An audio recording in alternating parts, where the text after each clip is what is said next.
Salam sejahtera untuk kita semua.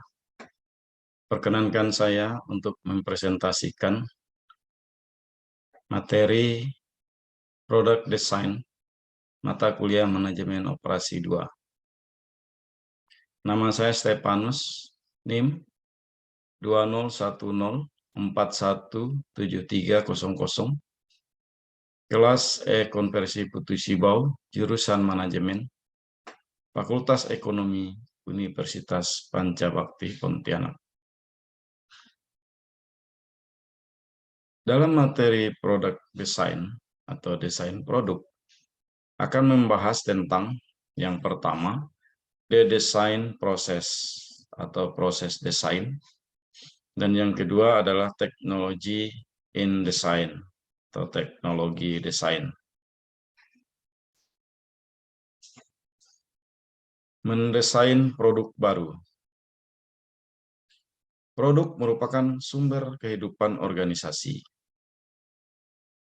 Desain produk mendefinisikan pelanggan dan pesaing. Produk baru dapat meremajakan perusahaan dan menjadi keunggulan kompetitif. Proses desain produk baru sangat bermanfaat bagi perusahaan. The design process atau proses desain.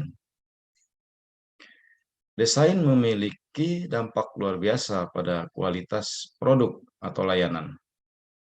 Jika proses desain terlalu panjang, pesaing dapat merebut pasar dengan menjadi yang pertama memperkenalkan produk, layanan, ataupun fitur baru. Dengan demikian, dalam proses desain harus tidak terlalu lama, tidak memakan waktu yang panjang. Karena dikhawatirkan pasar akan direbut oleh para pesaing. Kemudian yang ketiga, desain mungkin merupakan seni. Tetapi proses desain harus dikelola secara efektif. Adapun pengelolaan secara efektif adalah sebagai berikut. Proses desain efektif yang pertama mencocokkan karakteristik produk dengan kebutuhan pelanggan.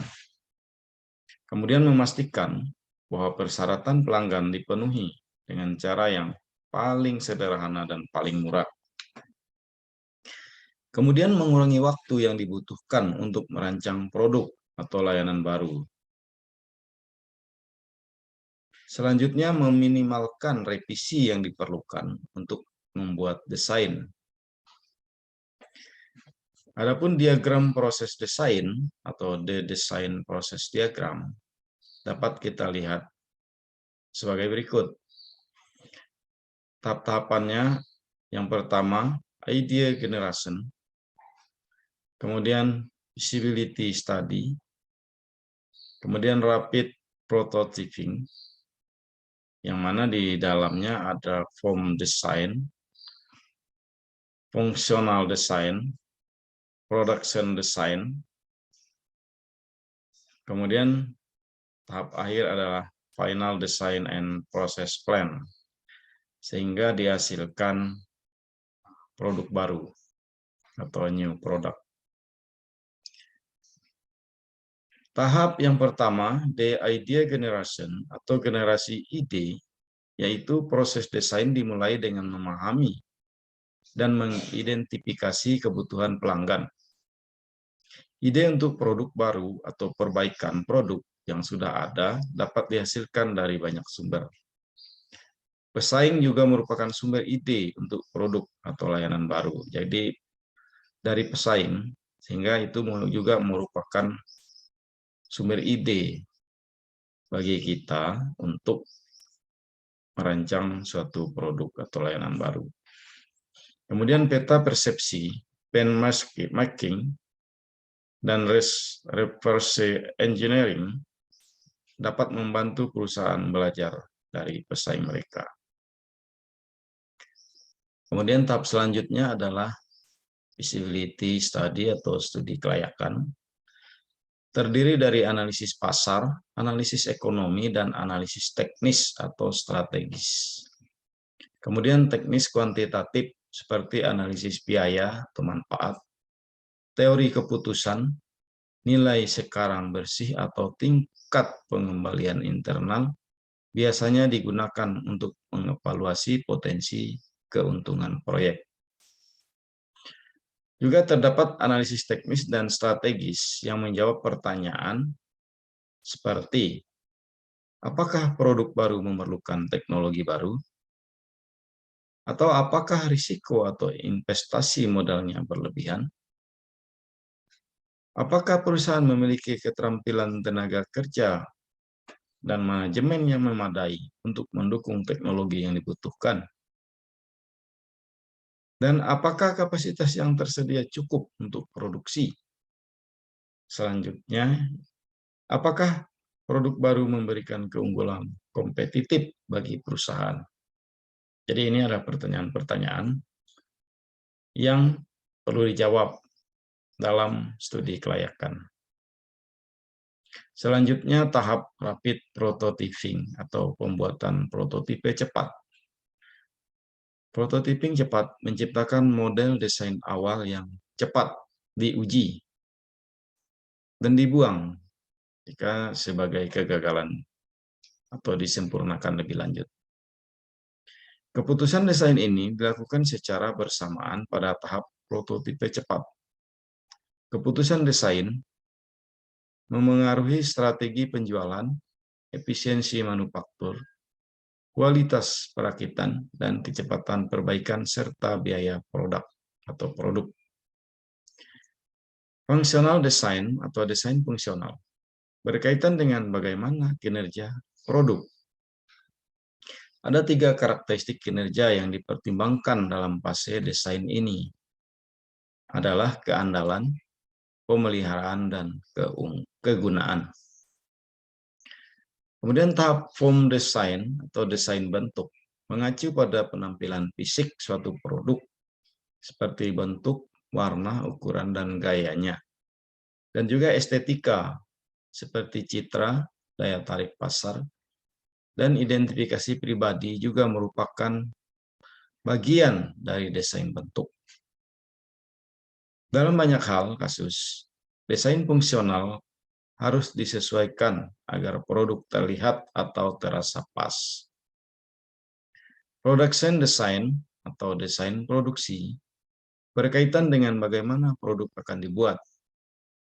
Kurangnya pengetahuan tentang kemampuan manufaktur dapat mengakibatkan desain yang tidak mungkin dibuat atau membutuhkan keterampilan dan sumber daya yang saat ini tidak tersedia. Perubahan desain yang terlambat memakan biaya dan mengganggu aktivitas lainnya. Desain akhir dan rencana proses. Pada tahap desain awal, prototipe dibangun dan diuji. Setelah beberapa iterasi, uji coba proses dilakukan.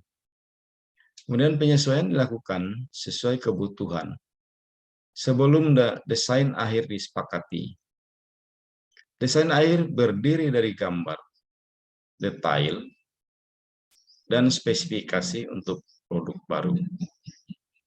Rencana proses yang menyertainya adalah instruksi yang dapat diterapkan untuk pembuatan, termasuk peralatan dan perkakas yang diperlukan, rekomendasi sumber komponen, deskripsi pekerjaan dan prosedur untuk bekerja, serta program komputer untuk mesin otomatis. Teknologi in design atau teknologi desain. Perubahan dalam desain produk lebih sering terjadi dan siklus hidup produk lebih pendek. Jadi dengan adanya perubahan dalam desain produk lebih sering terjadi, sehingga siklus hidup produk lebih pendek dengan adanya produk-produk baru tersebut. Kemudian yang kedua, kemampuan untuk membawa produk baru ke pasar dengan cepat telah merevolusi lingkungan persaingan dan mengubah sifat manufaktur.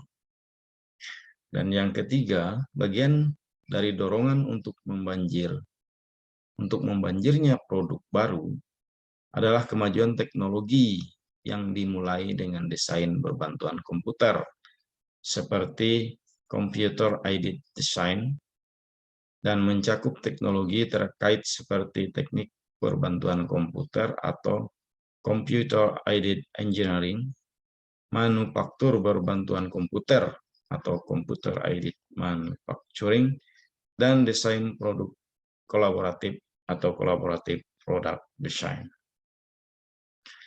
Demikian pemaparan dan presentasi yang saya sampaikan.